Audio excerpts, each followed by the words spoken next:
Hey fellow writers, how are you all? Today is part 3, I think.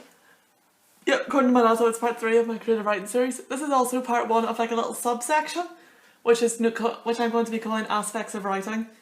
So this part will be focused on specific points of writing, such as character, setting, emotion, all that.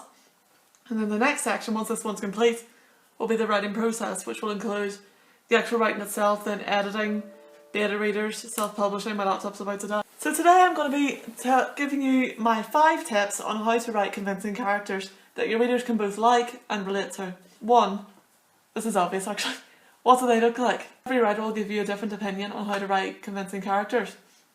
One, for example, might say, you need to give the reader a full description. You want them to know what to picture so that you get the right image. But others might say, no, it's fine, just leave it. Don't bother with a description of your character. Because if you leave it up to their imagination, they may enjoy that more. My advice is, go directly in the middle. It's a case of show, not tell. And what I mean by that is, if you tell something, you're giving pretty much every detail and telling the reader what to know. If you show it, you're essentially setting the foundation. You're giving them the basic details, but you're not putting in every single little thing, because that'll just seem like reading a textbook. So the idea is you want to put in the basic details, but then let the reader fill in the gaps, use their own imagination. My character Maria, for example, I pointed out, I've basically used me to describe her, because when I picture Maria, I picture myself, except slightly altered maybe. So for example, I've said she has red hair, and that's really pretty much all I've said. I might have said her, I think I've said she has green eyes, just to be specific. I don't know if my eyes are green or grey, they're like Slytherin colours, it's hard to tell. That's my advice, to go directly in the middle, don't reveal every little detail. In a nutshell, lead the reader in the direction you want them to go, but let them fill in the blanks. The one case I would say where you don't need a description is if you're writing a minor character, but in that case I would say if this character is going to have next to no significance in the plot, either 1, give them no description, or 2, don't write about them at all. Every single word should be significant. If you gave me your book and I gave you a sentence and said, for example, I can't think of a sentence in my head right now, and I said, what's the significance of this, and you said, I've no idea, it's just there, scrap it. If the character's not significant, scrap them. You don't need them. 2, I've not wrote anything in the script for this. What is their personality? Basically, are they friendly? Are they hostile? Are they aggressive? Are they lazy? Are they curious? Now, you don't have to directly say this was their personality. That's just a bit silly. But you can incorporate it into your story writing. How do they speak? How do they walk? How do they interact with other characters? Not necessarily talking. What's their body language? This can give you all big indications.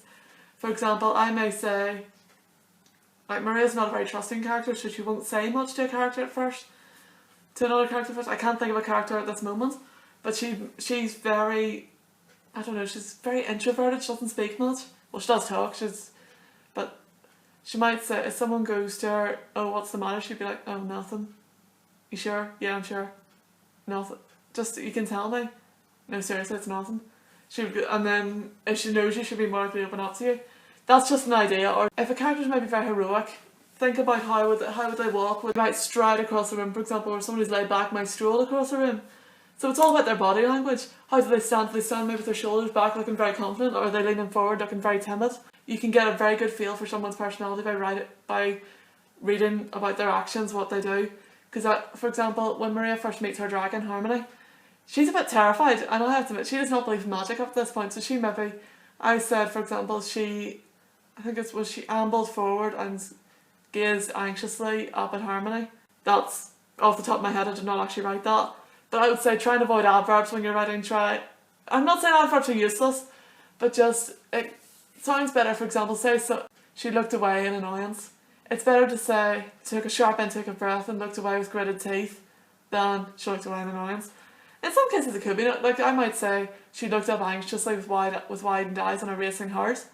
That works, but don't just go, she looked happy. That tells me nothing. What? Okay, great, but there will be a little bit on this, as how to write emotions properly. I will do a separate video on it. 3, are they based on a real person? I've already said Maria's based on me, but based on a real person can actually make your character much more believable. It's the same with events. Again, I will come to that in a different video. J.K. Rowling based Professor Severus Snape on a real person. He was her science teacher, I think, And that can be really good, because especially if you see that person every day, you can then study them and just make down little notes. Obviously don't do it when they're watching or it'll look really creepy. But just write down little notes on aspects of their personality that you can incorporate into the story. None of my characters I can think of are based on real people apart from me. But I do often look at some of my friends or people I maybe see on the street. But you don't have to base it on real people. You can let your imagination run wild and completely come up with something new. But for most people that may make things a little bit more difficult. 4. It's okay to have flaws. This applies to writing and real life. Your character should not be perfect. How can you relate to a character who's this big hero who has nothing wrong with them, they have no negative points, everyone loves them? Like I said, Maria has a bit of a temper.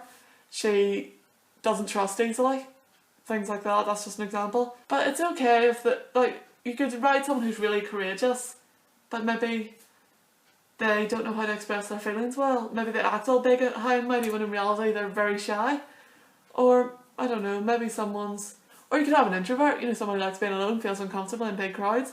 Don't make them a perfect hero, because you will notice nowadays, like Katniss Everdeen, she seems like an awesome person, but she finds it hard to make friends and she's considered maybe a wee bit cold at times. That's a flaw, and that's normal. It's okay to feel that way. I know with me I can be very social, and other times I can be people may think I'm a wee bit hostile when in reality I just don't want to talk to anyone. So like I said, don't give your character loads of flaws, that's just stupid. But if you give your character a couple of flaws, like I said, Maria has a temper, but not very trusting. She isn't brave all the time. She would admit she's afraid at times. I know that can be a strength, but I know I would not make her seem brave in the faces of danger. If she's facing something she's afraid of, you will know she's scared. And that makes things more realistic. It makes the reader relate to them so much more.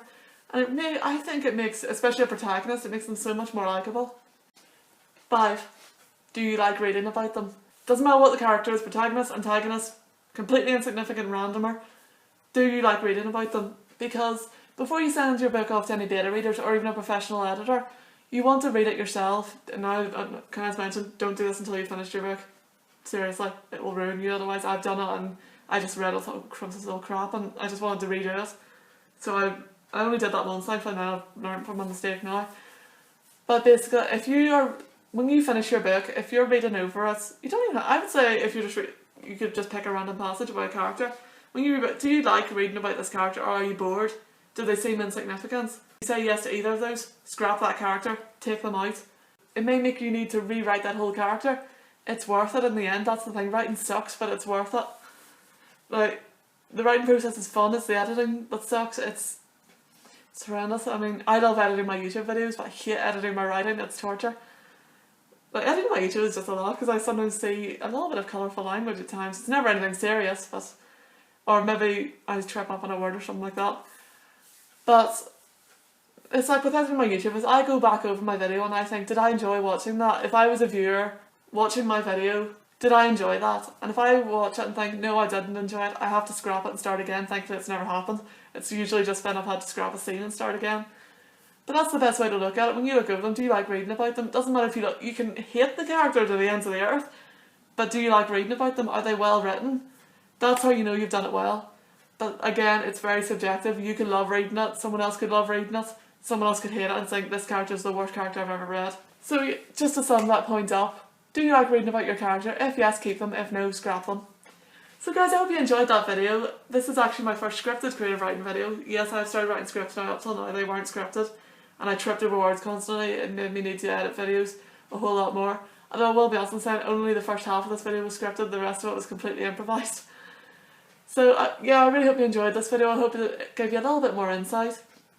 I know I already did a video on character development. I might do another one on that later on. I don't really know what the next video is going to be yet, but it'll basically be another one on aspects of writing. So guys, I hope this has helped you write the best characters you can. So you better get writing, and I'll see you in the next video. Bye guys.